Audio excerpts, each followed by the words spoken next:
Boa noite a todos os companheiros. Bem-vindo à capital de todos e todas as brasileiras, a nossa capital, que tem agora uma mulher como presidente da República.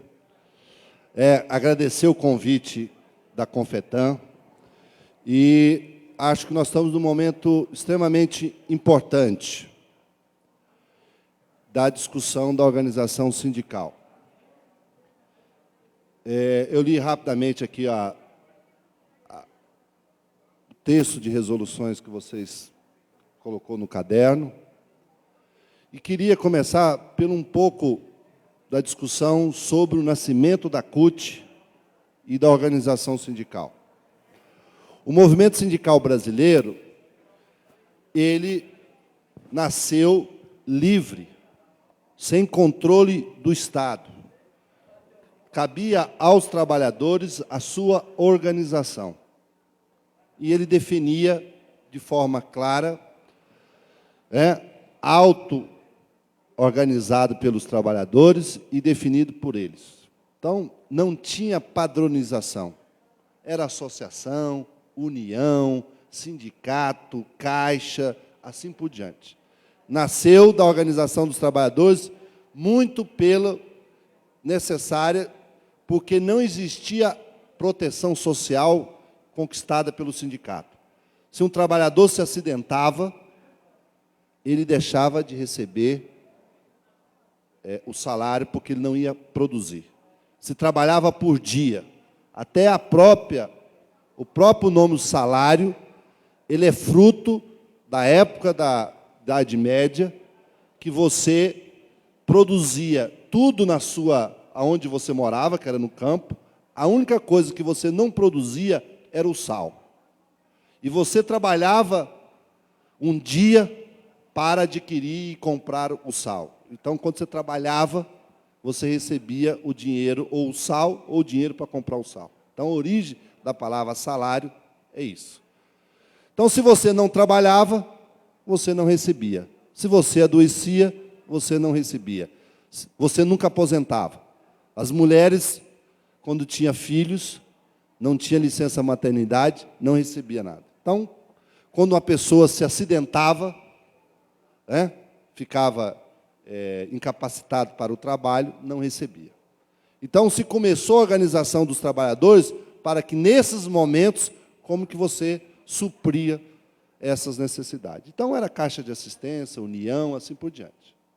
Sindicatos, tudo livre. Era a União Geral dos Trabalhadores da cidade, era sindicato por profissão, assim por diante. Então, era quem era sócio, quem queria se associar àquela entidade.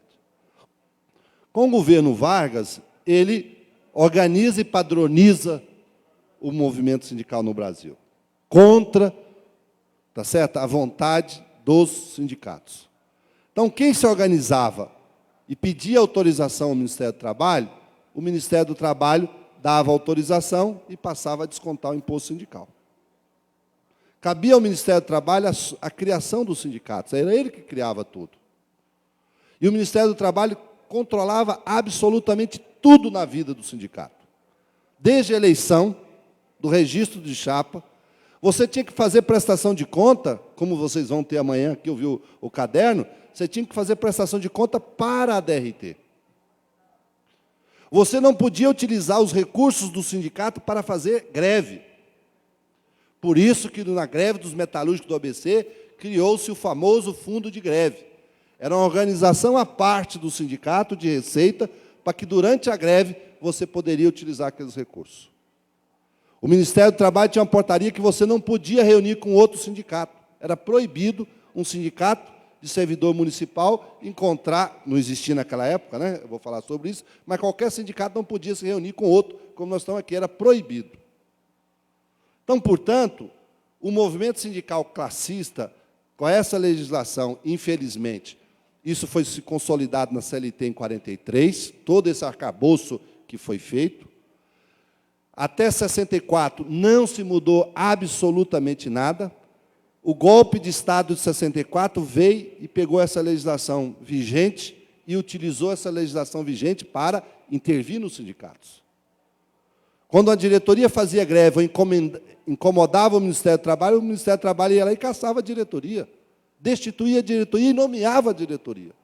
Isso aconteceu com os metalúrgicos do ABC. O Lula era o presidente do sindicato. Ele foi afastado, ele e mais os outros 23 diretores dos sindicatos. E o Ministério do Trabalho nomeou uma junta no sindicato e depois fizeram a eleição e o Meneghelli foi eleito, para pegar só a última fase. Então, nós defendimos e defende a livre organização dos trabalhadores. Quem é aqui de Minas Gerais lembra da União dos Trabalhadores da Educação, que foi criada, e o primeiro presidente era o ex-ministro Luiz Dulce. Organizou a União dos Trabalhadores. Muitas vezes, associações de servidores virava o instrumento, a gente disputava a associação de lazer, de desporto, como forma de organização sindical. As greves eram feitas através de clubes. Na Previdência, eram os clubes dos previdenciários. Em outros setores, muitas vezes, mecanismo que você utilizava aquilo ali para organizar o sindicato. Então, nós nascemos, a CUT, rompendo com essa legislação e essa estrutura sindical. Qual era o remédio? Chamada, o remédio para tudo, Convenção 87 da Organização Internacional do Trabalho, que o Brasil nunca ratificou. Por quê? Para que o Estado não pudesse intervir no sindicato e caçar a diretoria do sindicato, qual era o remédio? Convenção 87. Assegurar o direito de sindicalização dos servidores públicos, Convenção 87.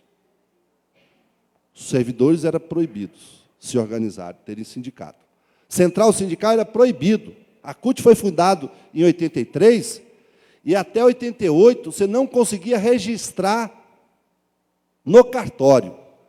Você não conseguia registrar no cartório nenhum sindicato, porque a Constituição proibia aos cartórios registrar qualquer entidade. A CUT, de 83 até 88, utilizou um nome chamado Instituto Nacional de Formação. Era um mecanismo pelo qual a CUT se organizava, contratava os funcionários, recebia as mensalidades. Então, você não tinha vários outros direitos de organização. A Constituição, a Constituinte de 87, ela foi importante. Deixa eu só estender um pouquinho. Quem militou e viveu na década de 80, e alguns companheiros talvez já tenham ouvido eu falar isso, mas é importante aqui falar isso para outros, nós vivemos uma década. Então, além de demitir, de caçar a direção do sindicato, demitia também. Vários trabalhadores foram demitidos do seu emprego porque organizava. Outros foram exilados. Além de serem demitidos, tinha que sair do país porque a ditadura militar perseguia, prendia e até matava esses líderes sindicais. Então, o movimento sindical vem num ascenso no final da década de 70. Em 79, nós tivemos anistia no Brasil, que a volta do Brizola, a volta do Miguel Arraes, a volta do Luiz Carlos Prestes, do Giocondo Dias, de vários líderes partidários e sindicais no Brasil. 80, nós tivemos a fundação do PT. 81, nós tivemos a Conferência Nacional da Classe Trabalhadora. 82, nós voltamos a ter eleições diretas para governador. Os governadores eram eleitos indiretamente pela Assembleia Legislativa do Estado. 83, nós tivemos a fundação da CUT. 84, nós tivemos a campanha das diretas, porque também não se elegia o presidente da República. Fundamos o MST em 84. 85, nós tivemos o fim da ditadura militar através do colégio eleitoral. Contra a nossa vontade, e que a CUT e todo mundo insistiu para que se boicotasse aquele colégio eleitoral. Mas tivemos o fim da ditadura militar, a eleição do Tancredo via colégio eleitoral. 85, nós tivemos a legalização dos partidos comunistas no Brasil. E o Partido Socialista Brasileiro, que foi extinto pelo AI-2, um ato institucional número 2. Em 85, nós tivemos a eleição de prefeito de capitais e de cidades que era considerada de segurança nacional. Canoas, no Rio Grande do Sul, porque tinha refinaria, Santos e São Paulo, porque tinha porto, Anápolis, em Goiás, porque tinha a base aérea, e assim por diante. Em 86, nós tivemos o processo da eleição da Constituinte. O PT elegeu 16 deputados. Dos 503 deputados, o PT elegeu 16. O Partido Comunista Brasileiro elegeu 3. O Partido Comunista do Brasil elegeu 3. O Partido Socialista Brasileiro elegeu 1. Essa era a esquerda que estava no Congresso Nacional. Nós tivemos o processo constituinte, que os sindicatos tiveram uma atuação determinante, e conquistamos muitas coisas, e poderia ter conquistado muito mais, porque o Centrão deu um golpe no meio do processo da Constituinte, e mesmo assim, nós tivemos, então, em 88, a Constituição, que nós consideramos hoje. O Congresso da CUT de 88 disse que não aceitava aquela Constituição, porque ela era conservadora. O PT rejeitou ela em bloco, mas assinou porque participou do processo constituinte. Em 88, nós tivemos eleições para presidente, para prefeitos de capitais novamente. A Erondina, mulher nordestina, foi eleita prefeita da maior cidade da América Latina. O Olívio Dutra foi eleito no Rio Grande do Sul, o Vitor Buarque no Espírito Santo. E em 89, nós tivemos uma eleição presidencial e que um partido, um operário, um metalúrgico, foi e quase ganhou a eleição. Então, era uma década de ascensão. E essas conquistas, como direito na Constituinte, como nós conquistamos, o direito à sindicalização dos servidores públicos, a autonomia relativa do sindical, no artigo 8º, mas que permaneceu o sistema confederativo e o imposto sindical. Então, essa foi conquista da sociedade, num Congresso de 503 deputados com essas características. O PT não tinha nenhum senador, o PCdoB nenhum senador todo, fruto da pressão dos sindicatos aqui em Brasília. E lá nos estados, na base dos constituintes.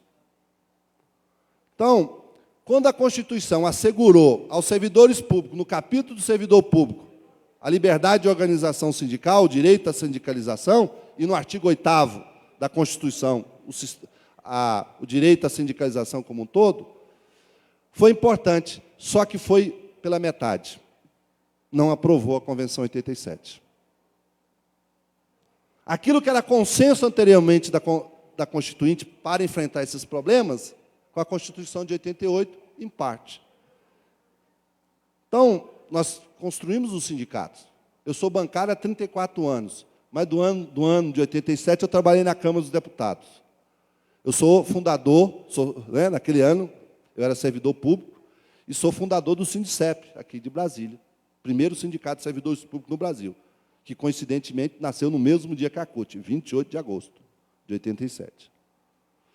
Então, nós tivemos com a legislação, e a legislação não ficou precisa na Constituição sobre a organização, a partir do dia 6 de outubro de 88, cabia ao Ministério do Trabalho, a ministra era Doroteia Werneck, recebendo a Constituição, o Ministério do Trabalho diz o seguinte: caberia ao Ministério do Trabalho apenas o depósito dos sindicatos que foram criados. Não cabia mais ao Ministério do Trabalho qualquer interferência, era apenas para depositar e dar um certificado de que foi depositado aquela criação dos sindicatos. Então, eu guardo lá em casa ainda, até hoje, a carta do Sindicep de Brasília. O jornal do Sindicep de Brasília, o glorioso sindicato, presidido naquela época pela companheira Maria Laura, o boletim do sindicato e, no verso, o registro sindical. Só que os setores portanto, todo outro setor foi contra essas mudanças na Constituição para assegurar a liberdade e autonomia sindical.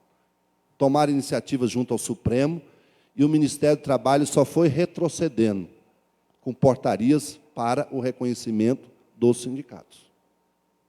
Infelizmente, aqueles companheiros que defendiam a unicidade sindical, que defendiam o imposto sindical, que defende o sistema confederativo como organização, acabaram sendo vitoriosos. Por quê? Se assegurou o imposto sindical, assegurou todas as outras questões e tirou.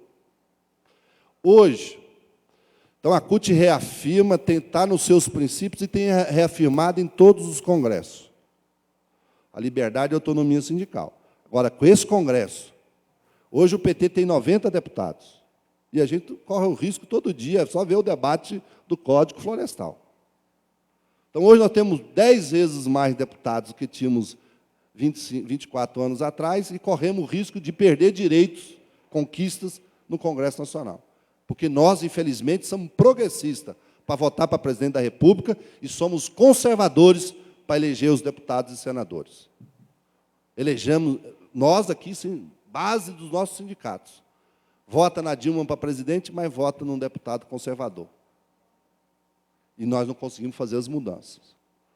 Então, o que a CUT está num processo agora, e isso acabou gerando entre nós uma confusão. Tem sindicatos, e é notório e importante também registrar que, em 1990, o governo federal descontou o imposto sindical, assim como algumas prefeituras e alguns governos. O Sindicep de Brasília entrou com ação no Supremo e ganhou contra o desconto do imposto sindical, porque não está previsto no artigo do Serviço Público o imposto sindical. Mas, no entanto, várias prefeituras e governos descontam o imposto sindical. Então, nós temos uma contradição dentro da CUT, que eu espero que essa plenária, nós vamos ter uma plenária esse ano, que vai ser importante, e é importante que essa plenária e os sindicatos da base da Confetam participem ativamente do processo da plenária da CUT. A plenária, nós vamos ter uma plenária esse ano, agora inicia-se a partir do mês que vem, e a plenária deve ser outubro. Nós vamos ter um processo constituinte interno entre nós, porque nós vamos atualizar o nosso estatuto. Ao atualizar o nosso estatuto, nós não estamos apenas numa questão legal, do ponto de vista burocrático. Não, nós estamos discutindo a nossa organização. Então, é importante que os sindicatos coloquem isso. Então, tem sindicatos na CUT que recebem imposto sindical. Tem sindicatos da CUT que nunca recebeu e não querem receber o imposto sindical. Estou falando isso do serviço público. Tem sindicatos no setor privado, seletista, que recebem imposto sindical, e tem outros que devolvem o imposto sindical. Tem outros, inclusive, que entraram na justiça para não descontar o imposto sindical. Ganhamos, no início, os bancários de São Paulo, eletricitário, metalúrgico, e depois a justiça foi revendo isso.